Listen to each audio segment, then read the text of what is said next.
Hey everybody, I'm Zach. And I'm Jesse. You're watching Disruptive Investing. It's time for a little disruptive investing news. So is Fisker a disruptive company?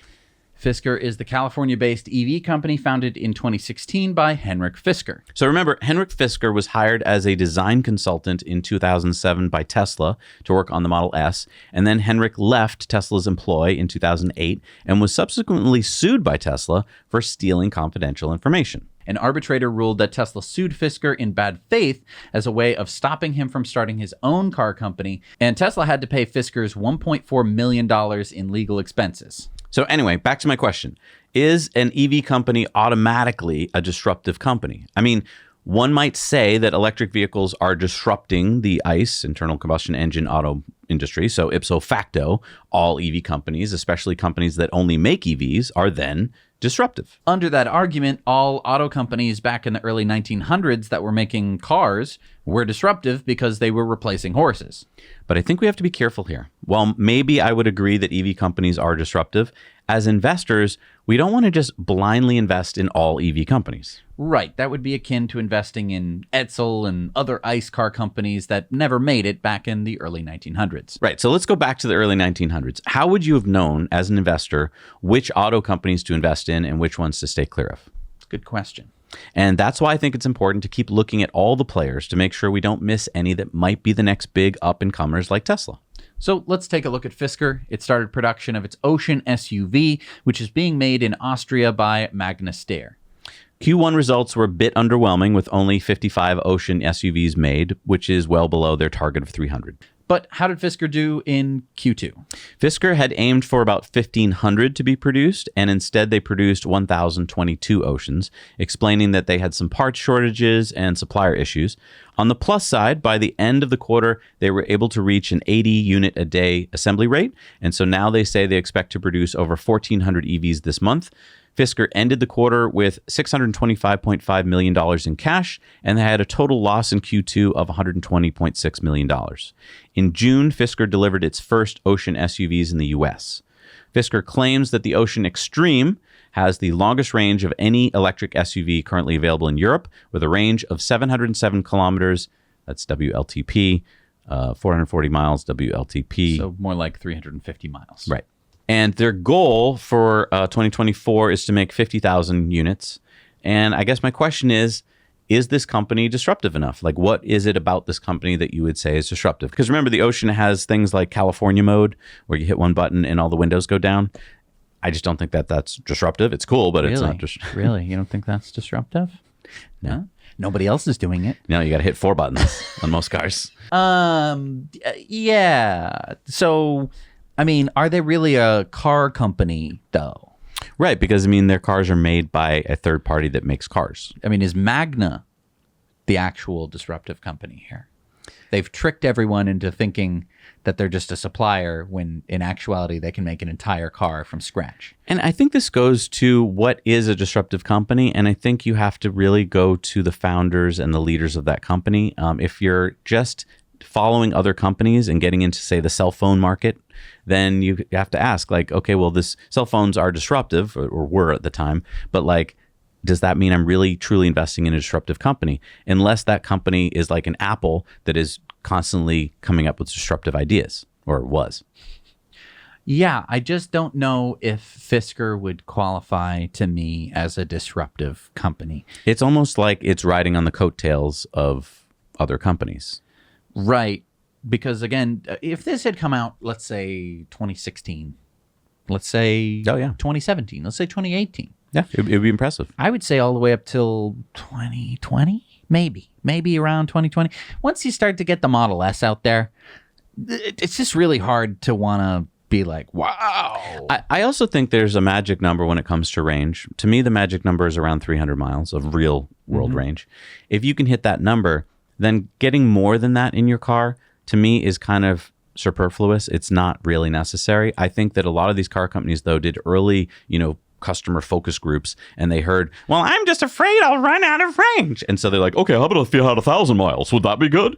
And it's like, well, yeah, if the world were perfect and you could give them that 1,000 miles without putting a giant battery in the car. I think that you're actually wrong, though. I think that it is smart to put a giant battery in there to get a giant range because, obviously 350 miles is not giant. It's good. It's very good, but it's not amazing. I think that the bigger the battery, the better, because you're not always going to find a charger that works. So so that way you are able to drive, say 200 miles, get to the charger, it's completely broken, and then you can go like, oh no, good thing I have an extra 150 miles. Do you notice that we didn't point out what actual EV drivers want to know? We didn't talk about the charging rate. We didn't talk about the efficiency.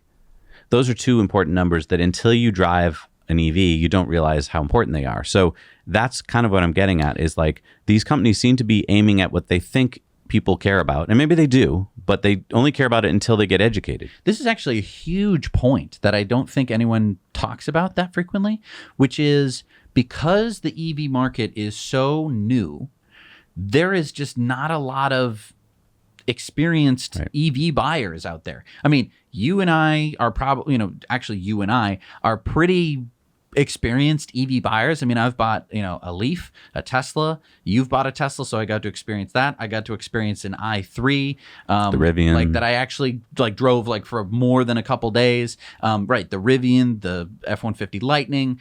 So we've got to experience a bunch of different vehicles and see what their strengths and weaknesses are. And it's given me some insights. And I know that a lot of people have just bought Teslas, and I think that you've done you've made the right move there, in my opinion. I think that you couldn't have done much better when buying an EV. But I think that for a lot of people, even people who are interested in buying an EV, you just don't know what you don't know. Exactly. And there's hardly anyone out there who's going to tell you, because nobody else really knows. And to push back against the big battery thing. Yeah. If you put a giant battery in something, like the Rivians and the Ford F-150s have giant batteries, that means that when you go to charge, it takes you longer to charge. Well, and you might be saying, well, no, Zach, it's just that you have a bigger battery and a bigger range. It does reduce the efficiency. Right. And the efficiency is probably the most important factor. Right. Again, I've used this example before, but I think it bears repeating. When I borrowed the Ford for a week, and Ford's great, has a big battery, and we don't care. We charge it up to 100 all the time. And I would charge it at my house off of my 110 outlet, which is something that I think most people can handle. They can spare basically one circuit of their house for 10 hours a night to charge their car. But it didn't get you far. It didn't. I was in a deficit. Right. I was losing mileage. It probably every gave you day. 25 miles of range. Exactly. Whereas in my Tesla, I can keep up on that. I can more than keep up on it. And just a 110 outlet, which I think most of us would argue is not much, was enough to keep me going. Right. So that efficiency difference is a huge consideration. Well, here's the thing. If electricity was super expensive, we'd all be paying attention to it much more. Because it's so much cheaper than gas, we go, oh, well, I'm already saving so much. Who cares? It's already more efficient than a nice car. But it's like, how much more efficient? Sure. And it all comes down to the charging. The charging suddenly becomes a much bigger question. Right. And I mean, because we're a YouTube channel, we wanted to install a fast charging station and also have a plug so we can try all sorts of different chargers and stuff like that, which we do over on the Now Let's Review channel. So we needed something to do that. So we dedicated a whole circuit to a 60 amp plug, and it's great. You get to charge the Ford at, it's close to its top speed of charging. So you can charge it up in 2.5 hours or something like that. That's amazing. But it's a huge expense. Right. And we know how to do electrical, and we live in a place where we're allowed to do our own electrical. Right. And that saved us a hell of a lot of money. If we had to hire an electrician to do that, it would have cost well over $1,000. Yeah. So I think that that's kind of a thing that people aren't really thinking about, where they don't know how cheap it is to get into an EV, but they also don't know how expensive it could be to get into certain EVs if they need to do certain things. Right. And that's where I think Fisker, I don't know, man. If you're not on the NACS standard by this point, Right. I don't know. All right, so there are a lot of stories where when you first read them, you think, wow, this company's in the lead. And that's kind of what you think when you first read about this VW story here. VW kicks off its first U.S. autonomous driving pilot with ID Buzz EVs. Wow! VW is leading in autonomy. Says here that VW is launching its autonomous driving program with 10 ID Buzz EVs that are outfitted with cameras, radar, and LiDAR, the autonomous driving technology platform designed by Mobileye. So these are going to be level 4 autonomous driving vehicles driving around Austin, Texas. All 10 of them will have human drivers at all times throughout the initial pilot. So VW says that they're aiming to launch autonomous driving vehicles in Austin by 2026. Okay, so let's break this down. Either VW is going to be figuring out autonomy with these 10 cars and leading the way in 2026, or this is a meaningless press distraction designed to keep shareholders happy. The average person sees the press story or even sees one of these cars driving around and thinks, wow, VW is leading the way in autonomous driving. But we are here on the Disruptive Investing channel, and we know that it takes a lot more than 10 cars to lead in autonomy. First of all, you need a real fleet. Yeah, 10 cars does not make a fleet. Why is that? Because you need to study the edge cases. You can't simply map a small area of a city and only be able to drive in perfect weather with no road construction, etc., etc. You need hundreds of thousands, if not millions of cars, all submitting their data back to the mothership for training. And that leads me to number 2. You need an amazing supercomputer and amazing training software. What VW has done is they're subbing out this to Mobileye, which is owned by Intel, by the way. Intel paid $15.3 billion for Mobileye back in 2017. And to be fair, this is what Tesla did early on, right? Right. I mean, in 2016, Tesla didn't have its own autonomous driving department, so they subbed it out to Mobileye as well. But what did Elon figure out very quickly? He figured out that Mobileye wasn't moving fast enough, and so they cut ties with Mobileye and started their own autonomous driving department. Now, at the time, many people thought that Tesla was crazy for doing that, since they thought it would take years, if not decades, to come up with something as good as Mobileye, which specialized in this. I think it's safe to say it didn't take Tesla that long to come up with a department that has far surpassed Mobileye's. And that brings me to the third point, LiDAR. Mobileye is still relying on LiDAR, which, as we've talked about many times here, Elon says is just a crutch, and it's one of the reasons why he cut ties with Mobileye. It seems like LiDAR is a necessary part of autonomous driving, but if you believe Elon, it's actually an impediment. Yeah, Elon argues that we can drive cars as humans with 2 eyes, and therefore computers should be able to do it with just cameras as well. We humans don't pre-map where we're going to drive. We take it as it comes, and that's the same thing for Tesla, right?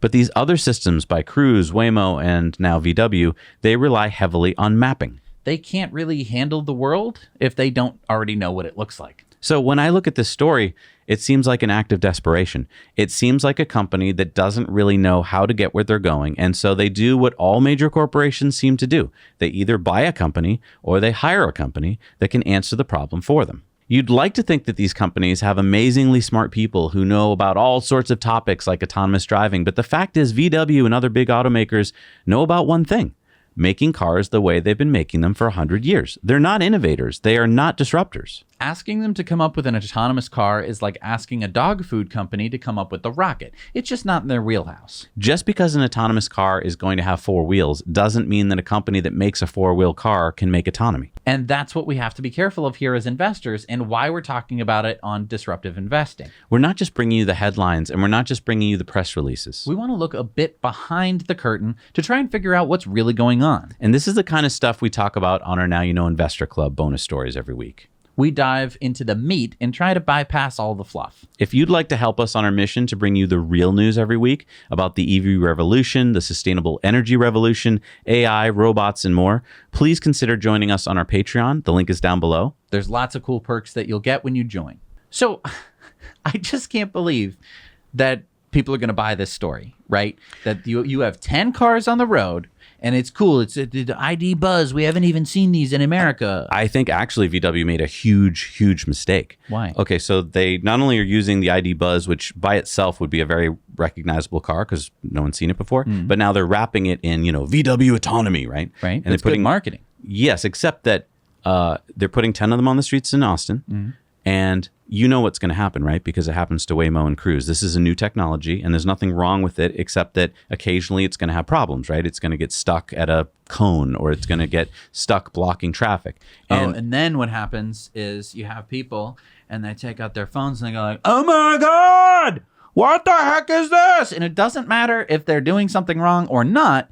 It's just that now you have I wonder what car that is. Oh, it says Volkswagen really big on the Right. side. And it's got big, stupid LiDAR things sticking out of it. I bet that's that new technology that I hate because I'm a human, and humans are scared of new, big, scary things. And that is a big, scary thing, the idea of self-driving cars. And here's the thing. It could be driving for 99.9% of the day perfectly, doing amazing things. No one's going to film that part. No one's going to say that. They're only going to show off when it does something wrong. And it could be a wrong thing like killing a dog or a person. I mean, you remember the Uber case where the safety driver didn't do their job and they killed someone, and Uber had to basically walk everything back, and they had a publicity nightmare for months. And I'm just saying, like, the upside versus the downside here doesn't look good, which shows that the VW people don't even get this. Like, it's great to have a test fleet, but don't tell the world about it in this way. Well, what if all they do is just have the dudes drive the cars around? Well, I mean, they say they're not. I mean, they say that they're... And what if they're like, we only do it on Wednesdays at 1 p.m.? All I'm saying is you're driving 10 of them around a big city. They're going to get filmed, and it's going to be a negative story. No, it's true. And the funny thing is you go to the opposite extreme with Tesla, where they're all doing it. They're all doing something. Right. They're all feeding, even if the car is not driving itself, Exactly. it's still feeding that information back to the mothership. So they're actually learning stuff, even though they're not risking anything. Well, and let me ask you this. One of the two companies is right, and one has to be wrong with such an extreme case. If one company is doing it with 10 cars and the other company is doing it with 1 million plus, then you can't argue to me that one of them is, they're both doing it right? One of them's doing it wrong. Now, maybe Tesla's doing it wrong. Maybe they only need 10. You only need 10, you doofus. But I'm going to argue... Why wouldn't Elon just use 10 cars? Because you need a ton of data. And that's the thing. If VW doesn't get that you need a ton of data, then they're really clueless. No, this is, I mean, they don't care, right? This is just like, you know what I thought? We should have an autonomous driving thing. Well, I think that's a very good idea. We will start an autonomous driving thing. We'll take 10 of our ID buzzes. Go talk to Mobileye. That's a great idea. We'll spend some money on that. Spend some money on that. This is going to look really good for the shareholders. Yes, exactly. Tesla who? Exactly. This is corporate world's way of solving a problem. It doesn't really solve the problem. It just makes everyone think that they've solved the problem. Do we know that this will work? I think that it will. And then 2026 rolls around. They're not going to be any closer to solving the problem. Tesla will have, I think, for sure solved the problem by 2026. And in their quarterly meeting, well, we've made a lot of progress, as you can see here. The eggheads have put together a few slides that will keep everyone here at the shareholder meeting happy. And all right, are we all good? Well, and let's get back to what disruption is here. When you have an autonomous car, that completely changes the market entirely. Then, yes, cars will still have 4 wheels and all that, but they will no longer be the car of today. If VW does not have an autonomous car, but Tesla does, they just lost. Game over. So I don't know if these car companies get it yet, or if they just are all hoping and burying their head in the sand that this will not happen while they live, like during their lifetime. I hope this doesn't happen. during their career. During their career. I think they still hope that it won't be here for decades. Yeah. I think as they stitch their golden parachutes. Exactly. And they're wrong. It's going to come. I mean, yes, Elon may be wrong about his timing. He often is, but he's pushing so hard, and that's the amazing part. Pushing your team this hard means you're going to have it first. Right. Thanks so much for watching Disruptive Investing. Please let us know down in the comments the kind of topics that you'd like to hear about. We hope that we're bringing you the information you need to make really smart investment decisions, and that's why we bring you interviews with really smart people. You can check those out here almost every week on Disruptive Investing.